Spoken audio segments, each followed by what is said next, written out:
வட இந்தியாவில் பருவமழை தீவிரமடைந்து வரும் நிலையில் உத்தரப்பிரதேசம், ஜார்க்கண்ட், மராட்டியம் உள்ளிட்ட மாநிலங்களில் கனமழை பெய்து சாலைகளில் வெள்ளப்பெருக்கு ஏற்பட்டுள்ளது.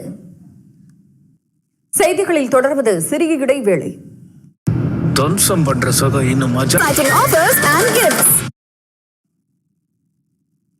அதிமுகவின் 5 முன்னாள் அமைச்சர்கள் மற்றும் 15 முன்னாள் எம்எல்ஏக்கள் தாவேகாவில் இணைய இருப்பதாக தகவல் வெளியாகியுள்ளது. தாவேகா ஆட்சி 5 ஆண்டுகள் நீடிக்கும், நம்பிக்கையோடு இருங்கள் என்று தோழமை கட்சிகளின் கூட்டத்தில் தாவேகா தலைவர் விஜய் பேசியிருக்கிறார்.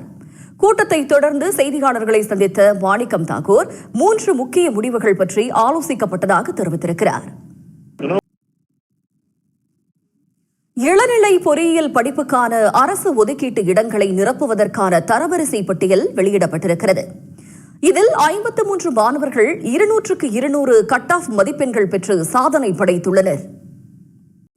தொடர்ந்து முக்கிய நிகழ்வுகளை விறுவிறு செய்திகளாக காண்போம். செய்திகளில் தொடர்வது சிறிய இடைவேளை. கன்னியாகுமரியில் அணுக்கனிம சுரங்க திட்டத்துக்கான நில ஒதுக்கீட்டு ஆணை நீட்டிப்பை தமிழ்நாடு அரசு உடனடியாக திரும்பப் பெற வேண்டும் என்று மீனவர்களும் பொதுமக்களும் கோரிக்கை விடுத்துள்ளனர். அணுக்கனிம விவகாரத்தில் தாவேகா அரசின் இரட்டை நிலைப்பாட்டை கனிமொழி, டிடிவி தினகரன் உள்ளிட்டவர்கள் கண்டித்துள்ளனர்.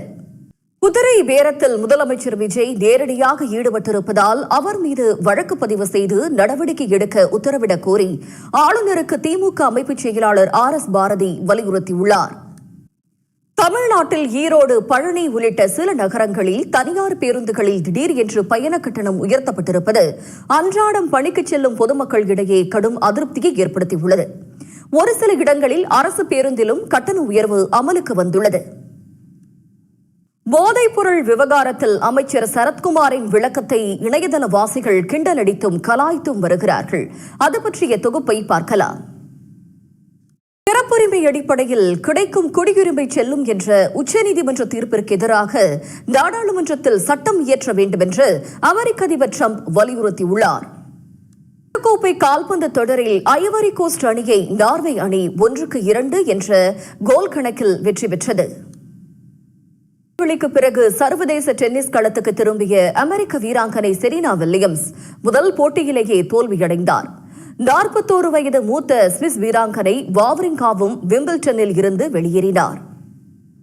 இரண்டாகும் இன்றைய செய்திகள். நொடிப்பொழுதில் ஏற்பட்ட அசம்பாவிதங்கள் என உள்ளூர் முதல் உலகம் வரை நடந்த முக்கிய நிகழ்வுகளை ஓரிரு வரிகளில் விறுவிறுப்பாக வழங்கும் மின்னல் செய்திகளை இப்போது பார்க்கலாம். தொடர்ந்து இணைந்திருங்கள் சன் நியூஸ் தொலைக்காட்சியுடன்.